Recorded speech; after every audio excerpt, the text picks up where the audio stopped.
Greetings, ladies and gentlemen. Today is September 15th. We have our first couple of clinches, some more eliminations, some trending teams, and more. Let's do it. Hello, everybody. My name is Steven. This is the middle of the order. How are we doing today, ladies and gentlemen? Oh boy, what a weekend. We are down to 4 series left on the year. Still so much to decide. And this weekend was a great weekend. Lots of great baseball. Some more changes in the postseason standings. So we got a lot to talk about. So with that being said, let's dive into our series recap. All right, a bird battle leads us off. Oilers and Blue Jays. The Jays score runs in the last 4 innings to take a 6-1 victory. They then rally in the 9th. They were down 2. They score 3 and walk it off on an Alejandro Kirk sac fly. He's had plenty of walk-offs for them this year. And in that last game, they won that one at 5-4. In that last game, Springer homers. The Jays scored 6 in the 7th to cap off a series sweep of Baltimore. 11-2 the final there. Blue Jays sweep the O's. Yankees and Red Sox. This was a big one. Judge homers in the first inning to set the tone to a 4-1 Yankees win.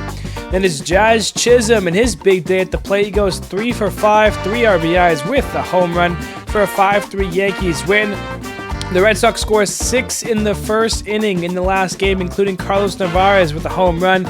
The Yankees did hit 3 homers later in this one. Ahmed Rosario, Aaron Judge, Jose Caballero. But it wasn't enough for the sweep. The Red Sox hold on 6-4 the final to avoid the sweep to the Yankees. D-backs and Twins now. Cody Clemens, have yourself a game. A 3-homer game for Clemens. The D-backs scored 4 in the 9th to rally and come back. Gabriel Moreno hitting a 3-run home run. But the Twins rallied for 3 in the 9th, including Cody Clemens' 3rd homer of the game. They get the walk-off win. Luke Keschel, the walk-off sac fly, 9-8 Minnesota. But the Diamondbacks take the next 2 games. Alec Thomas homers. The D-backs scored 3 in extras for a 5-2 win in the 10th. And in the last game, James McCann, a 3-run home run. That was the lead. 6-4 Diamondbacks. They take 2 of 3. White Sox and Guardians now. Dared Fry, Angel Martinez. They both go deep in a 4-0 Guardians win. The next game, it's CJ Kayfus and John Kenzie Noel. Where has Big Christmas been? 3-1 Guardians in that game. And in the last game, tied up at 2, it's Bo Naylor breaking the tie in the 7th. A solo home run for the lead and the sweep as the Guardians win it 3-2 and sweep the White Sox. Reds and A's now. How about Lawrence Butler, a home run? Carlos Cortez, a 2-homer game. 3 solo shots were all the scoring in a 3-0 A's win. Next game, Cortez homers again. Brent Rooker homers. And how about Nick Kurtz hitting a grand slam late to extra insurance runs for the A's?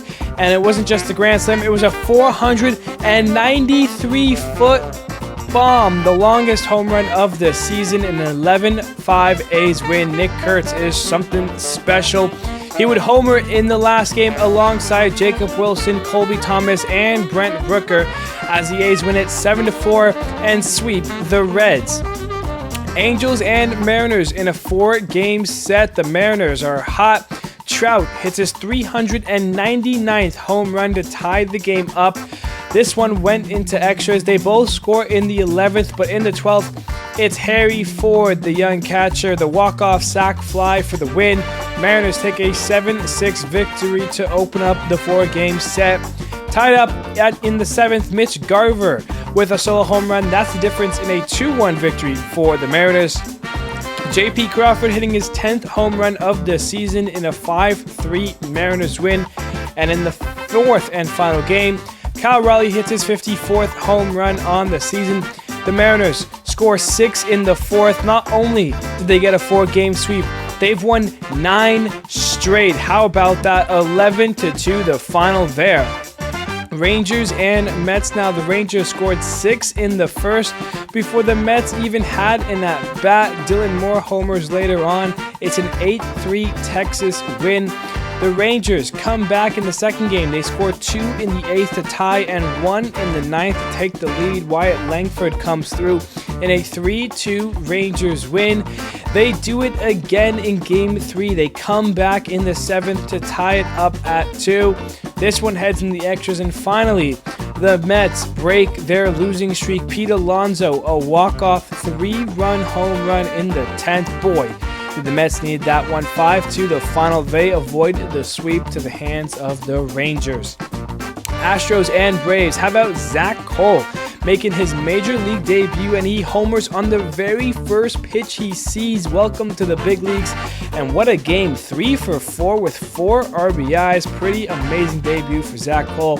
Altuve homers as well in an 11-3 Astros win. In Game 2, Christian Walker, his 23rd homer of the season, part of a 6-2 Astros win. They were looking for the sweep but could not find it. The Braves score 3 in an inning. Matt Olson homers. Sandy Leon homers for the first time in a few years. 8-3 Braves, the final. They avoid the sweep to the Astros. Tigers and Marlins now. Augustine Ramirez, Heriberto Hernandez, Joey Weimer, they all go deep in an 8-2 Marlins victory. How about Troy Johnston? He homers in the second game to tie the game up at 6. That sends it to extras, and in the 11th inning, it's Troy Johnston again, his second homer of the game, the third of his season here. And that home run was a walk-off bomb. 6-4 the final. The Marlins taking the first 2 games here. But the Tigers scored 2 in the second for all of the scoring in this one. 2-0 Tigers. They avoid the sweep to the hands of the Finns. Royals and Phillies now. Bryce Harper homers. Bryson Stott homers in an 8-2 Phillies win. Game 2, Salvador Perez hits 2-homer game. The second home run was his 300th home run of his career, as well as his 1,000th RBI. So congrats to Salvi Perez. But the Phillies come back. Schwarber hits his 51st homer on the year. Brandon Marsh goes deep as well. It's an 8-6 Phillies win. Schwarber would hit his 52nd homer in the third game, but it's the Royals with the power in this one. Jack Caglione, Salvador Perez, and Bobby Witt Jr. all homer. 10-3 Royals. They avoid the sweep to the Phillies. Pirates and Nationals now. Brady House and Dylan Cruz both go deep in a 6-5 Nats win. The Pirates score 5 unanswered, part of a Jared Triolo home run as well, in a 5-1 Pirates win. And in the rematch, it's Dalen Lyle who hits the go-ahead double in the 8th, part of a 4-3 Nats win. They take 2 of 3 from the Pirates. Cardinals and Brewers now. The Brewers scored 4 in the third. Christian Yelich goes deep. It's an 8-2 Brewers win. The Brewers would come back from down 5. They score 3 in the 9th to tie this game up. Andrew Monasterio hits a walk-off single in extras. 9-8 the final for the Brewers in the 10th inning. How about that? And in the final match, Cardinals scored 3 in the second. Caleb Durbin, Danny Jansen, they both hit home runs, but they're both solo shots. The Cardinals hold on to a 3-2 win to avoid the sweep. Rays and Cubs. The Cubs, all the scoring happens in the first 4 innings. Ian Happ homers. It's a 6-4 win for the Cubbies. How about Moises Ballesteros hitting his first career MLB home run for the Cubs? The Rays came back though in Game 2. Junior Caminero hits his 43rd homer to tie the game in the 8th, and then Nick Fortes hits the homer in the 9th for the lead. That's the difference in a 5-4 Rays win. In the rematch, the Rays start off hot. Yandy Diaz and Junior Caminero lead off the game with back-to-back home runs. Ian Happ would homer for the Cubs, and how about Nico Horner hitting the go-ahead 2-run double in the 7th for the difference in a 4-3 Cubs win to take 2 of 3 from the Rays. Rockies and Padres now in a 4-game set. Jackson Merrill hits his 11th home run of the season, part of a 2-0 Padres win. How about Blaine Crim getting his first career MLB home run for the Rockies? Kyle Farmer goes deep as well in a 4-2 win for Colorado. Fernando Tatis Jr., Jackson Merrill, Manny Machado, Bryce Johnson, they all go deep in Game 3, part of an 11-3 Padres blowout win. And how about Jackson Merrill in this series? He gets another homer, homering in 3 of 4 games this series. The 3 games he homered were the ones the Padres won. How about Mickey Moniak as well? 4 for 4 with 5 RBIs, one of the bright spots for the Rockies, and what a season he's had with Colorado on his third team in the big leagues. 9-6 Padres, though, they win that one and take 3 of 4 from the Rockies. Which brings us to the Dodgers and the Giants. Michael Conforto homers in the 7th to tie the game up. We go into extras, and with the bases loaded, Patrick Bailey hits a walk-off grand slam in extras. 5-1 Giants, the final there. But here come the Dodgers. Ohtani homers in Game 2. The Dodgers score 6 in the 5th for a fun back-and-forth victory. 13-7 the final there. And in the road match, the Dodgers score 4 in the 5th. That blew this one open. 10-2 LA. The Dodgers take 2 of 3 from the Giants for your series recap. All right, now for the game of the weekend, we're going to Milwaukee. Cardinals and Brewers. The second game on Saturday gets going in the top of the first thanks to Ivan Herrera hitting his 16th home run on the season. A solo shot puts them up, and then Lars Nootbaar later in the inning, an RBI double, 2-0 Cardinals after the first inning. Top 3, Brendan Donovan gets his 10th home run on the year for a 3-0 lead for St. Louis. Bottom 3, Brewers get on the board. Sal Frelick, a sac fly, puts it back to a 2-run game. Top 5th, though, the Cardinals keep adding. Wilson Contreras, an RBI single. Top 6th, Victor Scott II, a sac fly, and then a wild pitch allows Pedro Paez to score. It's 6-1 St. Louis through 6 here. Bottom 6, William Contreras, a sac fly, makes it 6-2. Bottom 8th, William Contreras, another sac fly. It's now 6-3, and then Christian Yelich would ground out that scores another run. It's 6-4. The Cardinals, though, in the top of the 9th, they add a run. Thomas Sagsay with an RBI single makes it 7-4. They have a 3-run lead entering the bottom of the 9th. You should feel confident, but it's the Milwaukee Brewers, man. They don't say die. Sal Frelick, an RBI double. Jackson Chourio, an RBI single. William Contreras, an RBI single. 3 Brewers runs come in to score. It's 7-7. We go to extras. Top of the 10th. Ivan Herrera would ground into a double play, but a run would score. It's 8-7 Cardinals. Bottom 10, Caleb Durbin gets an RBI double to tie the game up, and then Andrew Monasterio with the RBI single, the walk-off base hit up the middle for the Brewers win. That's what good teams do. They come back. They never say die. The Brewers and Blue Jays have done this all season long, and good teams will do that to you. 9-8 Brewers. And not only that, they are the first team to 90 wins on the season, as well as the first team to clinch a postseason spot. How about that? The Milwaukee Brewers, with this win, clinched a playoff berth. The first team to enter the dance officially. We knew it was going to happen. It was only a matter of time. And they were not the only ones this weekend to clinch their tickets, because the Philadelphia Phillies will also be joining the Brewers in the postseason. Those are the first 2 teams into the dance, and like I said, it wasn't a matter of if, it was a matter of when. Both of these teams have been so fantastic all season long, and the real race comes down to now these 2 teams. The Brewers are a couple games away from clinching the Central. They should be fine, granted some sort of awful collapse, and then the Phillies should also handle their East Division, considering their magic number for that is 1, and that's kind of thanks to the Mets, but we'll get into the Mets in a second here. What it comes down to right now is the Brewers and Phillies, 89-61 for the Phillies, while it's 91-59 for the Brewers. The difference between these 2 teams is a matter of 2 games. So one of these teams will get the 1 seed, the other team will get the 2 seed. If you're talking about the NL West, the Dodgers are at 84-65. They're about 5 games away, 4.5, 5 games away from the Phillies even. And right now they have to worry about the Padres chasing them for the division anyways.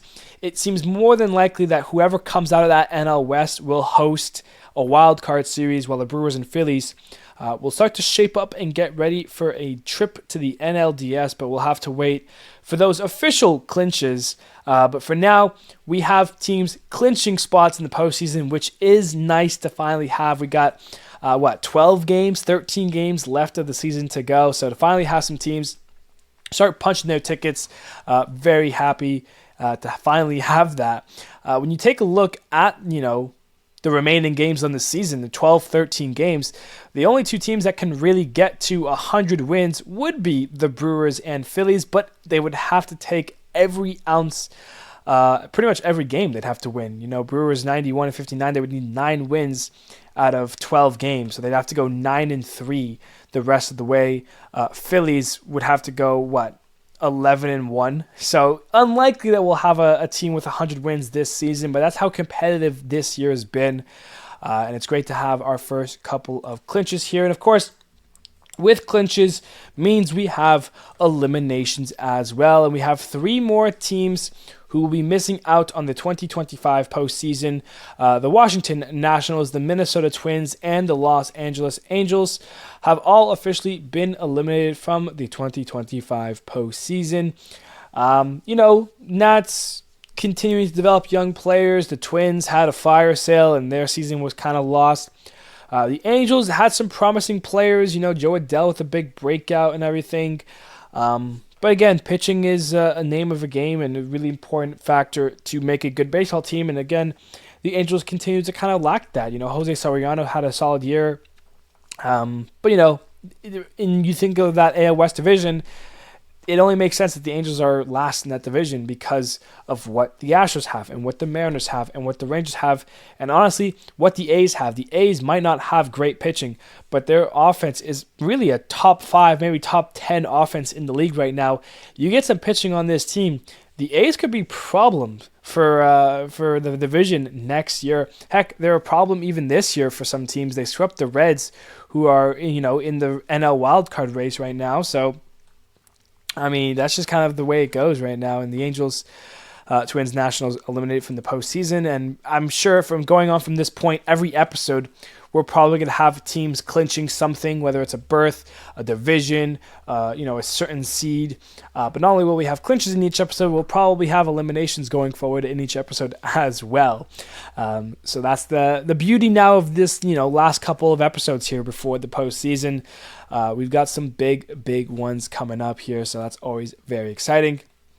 Continuing on here, I mentioned this in the last episode. I want to talk about some closing pitchers and how we kind of value these pitchers, and is it real or is it kind of blown out of proportion? Sometimes we talk about, I hate seeing this guy come into the game because he's had a couple of bad appearances lately. But you got to think about all the great stuff they go on. I went through a couple of the names here, some of the top guys in saves, some of the guys that I've seen just in general who have struggled this year when it comes to saving games. And I want to talk about them really quickly because you think, Carlos Estevez is the first guy on this list here for Kansas City Royals. He leads the league in saves. He's got 39 saves on the year. He's had 45 attempts. He's 87% solid. He has 87% chance that he saves your game. That's a really good number for the Royals.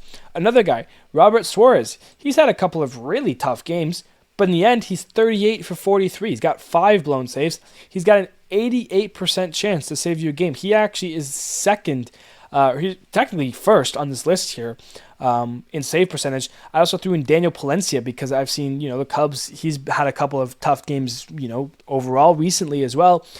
On the year, he's 22 saves out of 25 appearances. He only had 3 blown saves, 88%, the same as Suarez. And obviously, this is only counting save percentage that I was looking at in save outings.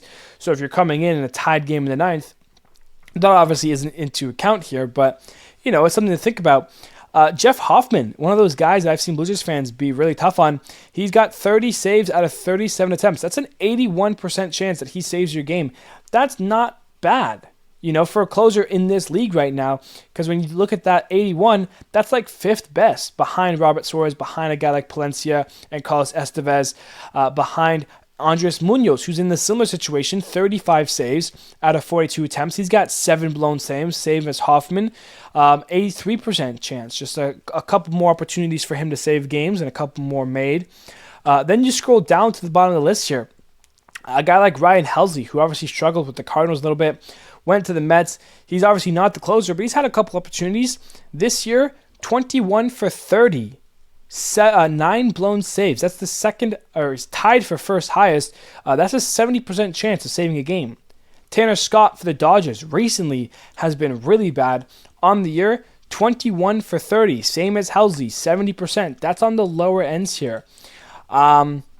Looking at the Yankees bullpen, because the Yankees bullpen, we've talked about Devin Williams and Camilo Doval and David Bednar. And, on the year for the Yankees here, I want to combine it just to, simplify things.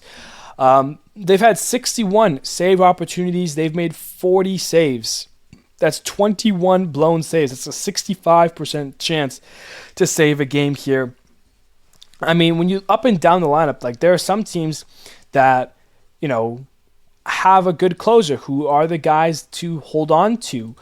You look at the save percentages as a team on the year, the Padres are best at 75%.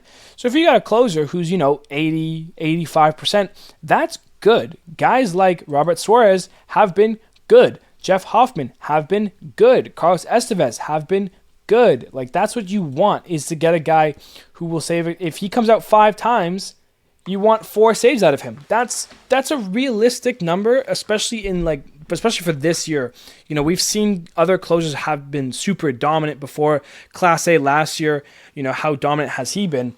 When we're looking at this year as a whole, the average for a good closer is about 82, 83% save conversion, which is basically, every 5 appearances, you save 4 of them. You have 1 mistake game every 5 games.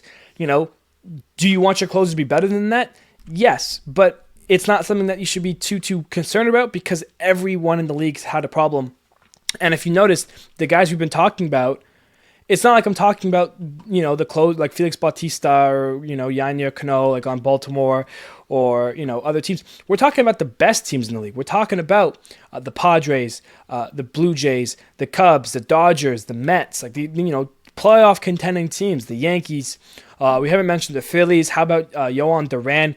30 for 33. He's been very impressive, but just hasn't had too many outings. But yeah, going back to the save percentage as a whole on the team, 75% for the Padres, 74% for the Astros, but that keeps dropping now that Hader's been on the IL, and then 70% for the Royals. So that's 3 teams that have a 70% chance or better for a save percentage. The Astros have the lowest amount of blown saves as a total at 14, 15 for the Padres, and then 15 for the Nationals. The only difference there is the Nationals have had more chances to save games, and they've blown a lot more, than the Padres. Because the Padres, 15 blown saves, 75% conversion rate. Nationals, 15 blown saves, 67% conversion rate. That's an 8% difference between those two teams. The remaining 27 teams are all 69% or lower, the lowest being what looks like the Rockies, which makes sense. Scratch that, the White Sox, 51%. Half of the games the White Sox have had a chance to save, they've essentially blown half. So, not great there. And again, when you take a look at specific closers, this is from a few days ago, but, Carlos Estevez has 6 blown saves, 86% save conversion rate. Trevor McGill, 83%. Jeff Hoffman, 81%. Andres Munoz, 82%. But then, the guys like Tanner Scott, 69%. Ryan Helsley, 70%. They have the most blown saves this year. 9 blown saves for Scott and Helsley. Hoffman's got 6. Camilo Doval's got 6. Oren Kirkering had 6. That's why the Phillies went out to go get someone like Yohan Duran, who only has 3. Jake Bird has 6. So, it's been, some pitchers have it tough. Some pitchers have it, a little bit easier than others, depending on the market you're in. But as a whole, if you're able to save 60%, you're a top closer this year. And when I look at the top closers, the guys that come to mind, Carlos Estevez, Robert Suarez, off the top of my head, obviously, Carlos Estevez, Robert Suarez, Jeff Hoffman has been solid. Trevor McGill has been very solid as well. Andres Munoz, these are the guys, and their save percentage about 80% of the time. That's what you want, So I think we're giving our closers a little too much heat recently, to say the least here. But I digress here. Let's move on here to talk about the streaky teams in baseball. And specifically, we're looking at the highs of the Mariners and the lows of the Mets here. The Mariners on a 9-game winning streak. That has been incredible. The Astros 4-6 in their last 10. Guess who's now first place in the AL West? That's right. Your Seattle Mariners have jumped the Astros for first in the West. They hold sole possession of the division for the first time, going all the way back to June 1st. We went through all of June, all of July, all of August, and half of September. 3.5 months that the Astros have been in first. No longer the case. The Mariners' 9-game winning streak. This is when you want that 9-game winning streak. Seattle, you're in a great position right now. Focus on this week. Take care of the Astros next week. Get your tiebreaker. Put them to bed. And you will host potentially a wild card series. Maybe even get the bye if the Tigers continue to kind of play 500 baseball. And I mean, that's what the streaky teams can do right now. The Mariners, just incredible stuff right now we're seeing for them. On the flip side, the Mets, before yesterday's walk-off win for Pete Alonso, which they desperately needed, they were on an 8-game losing streak. They got the 4-game sweep to the Phillies. That practically sealed the division. Now we're talking about, hey, it's not about making the postseason. It's about staving off teams. They had a lucky game yesterday, in my mind, that they got the walk-off win. Important, yes. Thankfully, the Dodgers were able to beat the Giants. The Reds got swept by the A's. So right now, the Mets, again, with a 1.5-game lead over the wild card. But again, 12 to 13 games to go. The Mets need to play better, and it needs to start today. And that's not going to happen because they've got a series against the Padres coming up, who are fighting for the Dodgers. Like, the Mets aren't going to have a cakewalk series by any means. The Giants in Arizona, they're the competition right now. They play each other this week. So there's some very good baseball games going on. Cardinals and Reds play each other as well. So the Mets have a lot of work to do. A 1.5-game lead. They're the team right now to beat if you're in the NL. Basically, they're holding on to this 6th seed with their dear life. It's going to be really hard for them to chase down the Padres for the 2nd seed in the wild card. It's theoretically impossible for them to get a division. So if the Mets make the postseason, guess what? Guess how they're going to do it? As the 6th seed. And then they're going to have to go to either San Diego or LA at this point. So the Mets have it very rough right now. I don't envy them, and I think it needs to get going now because it's really, really tough if you're a New York Mets fan, and hopefully they can stay, ahead here and get a clinch eventually. It's going to go down to the last series, I'll tell you that much. Moving on here, some reinforcements from the farm coming up. The Blue Jays are calling up top prospect Trey Yesevich. He's going to make a start today against the Rays. The Giants are calling up top prospect Bryce Eldridge. So the Giants, they lost 2 of 3. They've got a big series against Arizona coming up, a 1.5 back of the Mets. They need some offense, so they call up their top prospect. Blue Jays, pitching's been pretty solid, but they want their best guys out there. Trey Yesevich has been amazing all season long in the minor leagues. He's gone from low A to high A to double A to triple A. He's been across all of the Blue Jays farm systems. The first round pick last year, 20th pick overall in the MLB draft, is making his major league debut today on the mound, and that has fans for the Jays very excited because Trey Savage has been fantastic in the minors all season long. His strikeout stuff is incredible, and hopefully can contribute to the Blue Jays. And the Giants get an Eldridge. Hopefully they can have a big series here for Arizona, because this series is a massive series. The more I look at it, the more I think about it. So tune in for that here. As we continue on now, our hot and colds from the week. Aaron Judge, the hottest player in baseball, 9 for 20. How about 5 home runs, 5 RBI, so all solo shot home runs for Judge and the Yankees there. He scored 9 runs, 4 walks, a 1.760 OPS. Mookie Betts, 11 for 22, 3 doubles, 2 homers, 8 RBIs, 7 runs, 3 walks, a 1.469 OPS. Geraldo Perdomo from the Diamondbacks was 7 for 16, 2 homers, 4 RBIs, 4 runs, 5 walks, a 1.422 OPS. Teoscar Hernandez, 11 for 24, 2 doubles, 3 homers, 6 RBIs, 7 runs, a 1.375 OPS, a week that Teoscar desperately needed.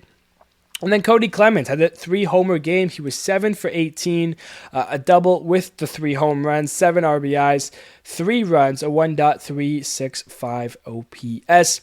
On the cold side of things, Eugenio Suarez, ugly 0 for 24 with 12 strikeouts, striking out in half of his bats. Jesus Sanchez, the same, except 0 for 16 with 8 Ks. So both of them striking out in half of their at-bats and going hitless this week. Suarez, 0 for 24. Your Mariners are on a 9-game winning streak. They definitely don't need you right now, but boy, would they love to have your bat get going here. Ezekiel Tovar, 2 for 21 with 12 strikeouts. Trent Grisham, 1 for 16 with 6 Ks. Pete Crow Armstrong, 1 for 17 with 6 Ks. Those are the cold players from the week here. As we move on now to the injury updates across the league here. Dominic Smith from the Giants on the 10-day IL with a strained hamstring. Lance McCullers Jr. on the 15-day IL with a hand soreness. Travis d'Arnaud, 7-day IL with concussion. Jose Alvarado, 15-day IL with a strained forearm. Andrew Chafin on the 15-day IL with triceps inflammation. Reed Detmers on the 15-day IL with elbow inflammation. Mason Wynn on the 10-day IL with a torn knee meniscus. He's done for the year for the Cardinals. And then Will Smith from the Dodgers, 10-day IL for him with a hand contusion. The Dodgers really, needing some depth in the catching position right now. It's been a tough little bit for them, and now losing Will Smith as well. So hopefully the Dodgers can, fight these waters they have to fight right now. The outstanding performances from the weekend, a little list here. Luis Hill, 6 innings, no hits, no runs, 4 walks and 4 Ks. That came against the Red Sox. Sandy Alcantara outpatching Tarek Skubal, who did leave with an injury, but should be all good to go. 7 innings, 4 hits, 2 runs, no walks, and 8 Ks for Sandy. How about Tanner Bybee against the White Sox, but still 9 innings, 2 hits, no runs, no walks, and 10 strikeouts. A complete game shutout for Tanner Bybee. Have a game there. Yoshinobu Yamamoto keeps pitching gems for the Dodgers, and they keep losing. Had that almost no-hitter that got lost against Baltimore. Now he went 7 innings, 1 hit, 1 run, 1 walk, and 10 strikeouts. This is the game that the Dodgers lost in extras on the walk-off grand slam from Patrick Bailey. He was dueling against Justin Verlander, who's on this list as well. 7 innings, 4 hits, the 1 earned run, 4 walks, and 4 Ks against the Dodgers. That was pretty impressive from Verlander. And then how about Mariners pitching as a whole, but specifically Bryan Woo and George Kirby. Bryan Woo was 6 innings, 3 hits, 2 earned runs, a walk, and 13 Ks, while George Kirby was 6 1/3, 3 hits, 2 runs, no walks, and 14 Ks. 3 of the 4 Mariner starting pitchers struck out 10-plus batters against the Angels. They were striking them out left, right, and center. So very good stuff there for the outstanding performances. As we now take a look at the standings check, which is very exciting. Let's do it from the AL East. The Blue Jays on a 4-game winning streak, 7-3 in their last 10. They're feeling good, 87-62 on the year. They've got a 4-game lead over the Yankees and a 5.5-game lead over the Red Sox. The Yankees 83-66, Red Sox 82-68. Of course, the Yankees just took 2 of 3 from the Red Sox, but because the Blue Jays swept, the Jays got 2 games on the Red Sox and 1 game on the Yankees. So good stuff there overall. The AL Central, the Tigers, 85-65, 20 games above 500. They're 5-5 in their last 10.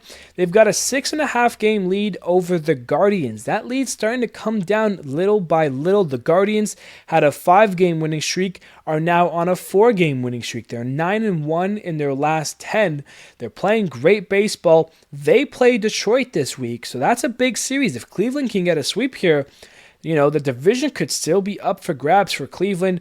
For Detroit, this is a big series for them because they can get a sweep or at least, win the series and pretty much cement themselves as the AL Central champions for the first time in many, many years. In the AL West, this is where it's the most drama. 82-68 Seattle Mariners, 9-game winning streak. They have a series against the Royals coming up, so very fun stuff there. The Astros, a game back of them at 81-69. The Rangers, 2 games back of the Astros, 79-71. They're 3 games back of the Mariners as a whole. And mind you, the Astros and Rangers, they play a series this week. The Astros are going through a gauntlet right now.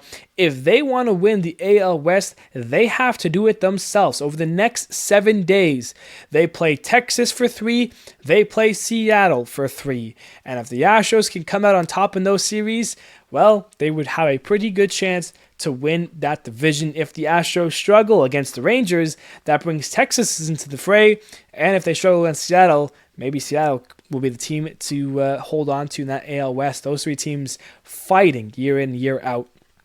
In the NL East, the Phillies, who have clinched a playoff spot, 89-61. They've got a 12-game lead over the Mets, and they're 8-2 in their last 10, feeling very good about themselves. They have a series against the Dodgers. That's kind of fun. Over on the NL Central, the Brewers have also clinched their 91-59. Their 5.5-game lead over the Cubs, who are 85-64, and it's a race between those 2 teams for the division there. In the NL West, the Dodgers, 84-65. They've got a 2.5-game lead over the Padres, who are at 82-68. So those 2 teams continuing to fight there. Some divisions still on the line here. The West, of course, for both the AL and the NL side of things. AL East could be up for the grabs, depending on how the Jays play against the Rays. They have 7 games against the Rays still this season. They have a 4-game set with them starting today as well. Taking a look at the wild card right now, the Yankees hold the 1 seed, the Red Sox hold the 2 seed, and the Astros hold the 3 seed. Yankees 2.5 up on the line, Red Sox a game up on the line. Astros, of course, being at the line. The Rangers are 2 games back of the wild card, and the Guardians are 2.5 games back. Those are the 2 teams that are still in a fighting chance. The Royals kind of, playing below 500 baseball the last week and a half here. They're 4-6 in their last 10, now 6 games back, so that's kind of fallen away alongside the Rays there, so not looking likely for the Royals this year. But Rangers Guardians still a fighting chance. On the NL side, the Cubs have done more than enough to stay away from that 6 seed on the line. In the NL, they're 8.5 up on the line at 85-64. The Padres are 5 games up on the line. The Mets are 4 games above 500 at 77-73. They hold that 3rd seed there currently, but the race is still on. Giants, a game and a half back. Diamondbacks, 2 games back. Reds, 2.5 back. Cardinals even 4 games back. That's a really tough race. The benefits here is that they all play each other this week. The Padres in the 2 seed play the Mets in the 3 seed. Giants, who are the first team out, play the Diamondbacks, who are the second team out. And the Reds, who are the 3rd team out, play the Cardinals, who are the 4th team out. So it really is, those 6 teams going at it. Very fun baseball coming up this week for the NL wildcard spots. And depending on results, that wild card could change drastically this week, and that is your standings check. So let's bring you into the upcoming series for the week. We've talked about it a little bit already, spoiled it a little bit. No longer now doing it East to West, AL to NL. We're doing it from least important to most important. And I think that's the more fun way of doing these games going forward here. As we get started with the Baltimore O's in Chicago to take on the White Sox, 2 teams that don't matter in the AL. After that, it's the Marlins and the Rockies, 2 teams that don't matter in the NL. Braves at Nationals, Angels at Brewers, Cubs play the Pirates, the A's in Boston taking on the Red Sox, Yankees at Twins, Blue Jays at Rays, Guardians at Tigers. That's a big one potentially for the Central Division there. Mariners and Royals. Can the Mariners end the Royals' playoff hopes?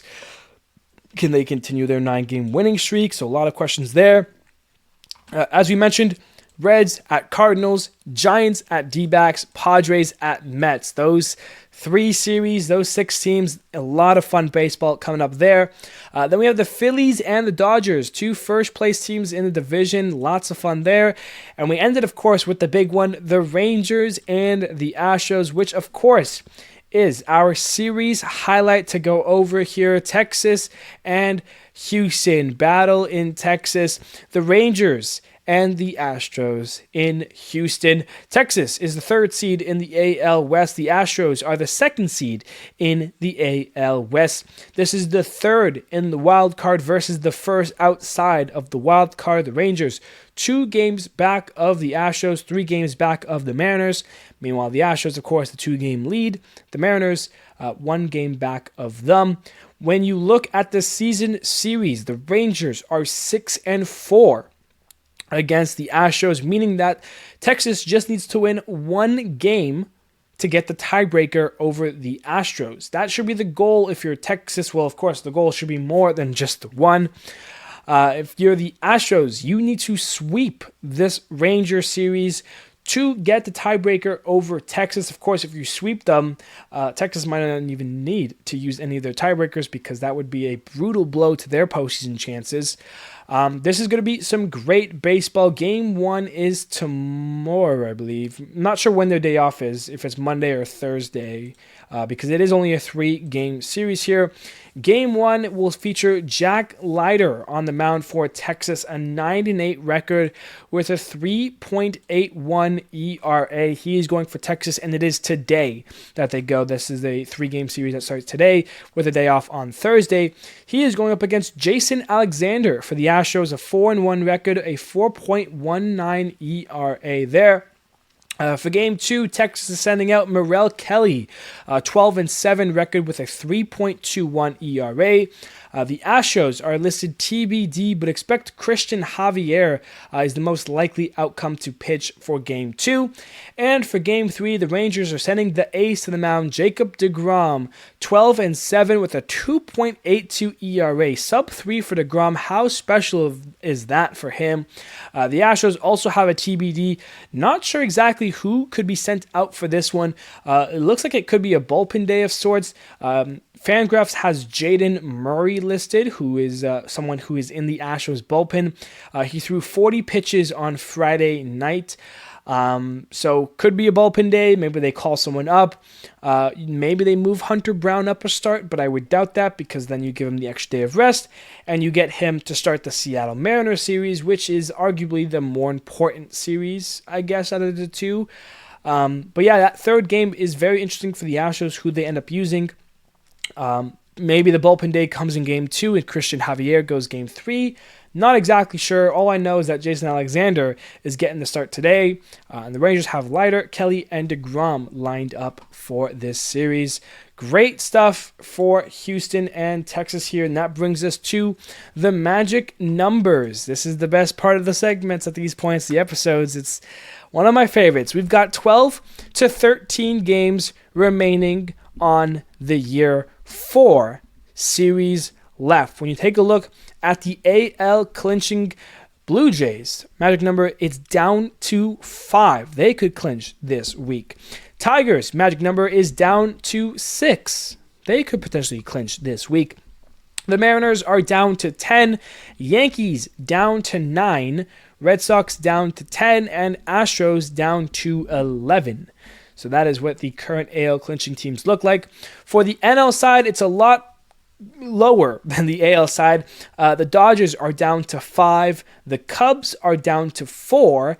And the Padres are down to 6. Those are the big close ones, all of which could clinch this week. The Mets holding on to that 3rd seed. Their magic number is 11. So a bit of a difference between the other 3 teams there. Now bringing divisions into the mix here. The Blue Jays, to clinch the AL East, it's down to 9. For the Tigers, to clinch the AL Central, it's down to 7. The Mariners, to clinch the AL West, is down to 12, which makes sense because of how close that race is. The Phillies, to clinch the NL East, it's down to 1. We're looking for a Phillies win or a Mets loss. And the Phillies will be the first team to clinch a division. The Brewers' magic number is 8. for the NL Central, and then the Dodgers for the NL West is down to 10. Those are all the magic numbers for clinching and for the divisions. For the losing numbers here, the Pirates, the Oilers, and the A's are all down to 1, all of which could be eliminated as early as today. So we might be talking about these 3 teams on Friday. We also might be talking about the Braves, whose magic number is down to 3. Potentially the Rays as well, whose magic number is down to 5. The Royals are down to 6. The Marlins are down to 6. This is the next kind of wave here for losing magic numbers. All of these 7 teams could be eliminated this week. We could be talking about 7 eliminated teams for Friday's episode. So keep that in mind. Those are the magic numbers. 12 to 13 games remaining, 4 series. Ladies and gentlemen, that is going to do it for our episode here today. Again, another week of great baseball. The NL wild card, those 3 series. The more I talk about it, the more I actually am getting excited to watch those series. Rangers and Astros is drama. Phillies and Dodgers should be good. A lot of great baseball. Lot of soon-to-be clinching teams. It's going to be a big week here. And then when we get to Friday, that's just 2 weekends and 1 week left. That's 3 series left of the 2025 season. The postseason is right around the corner. Ladies and gentlemen, I love you all. I appreciate you all. Thank you, buddy, so much. And I will see you on Friday.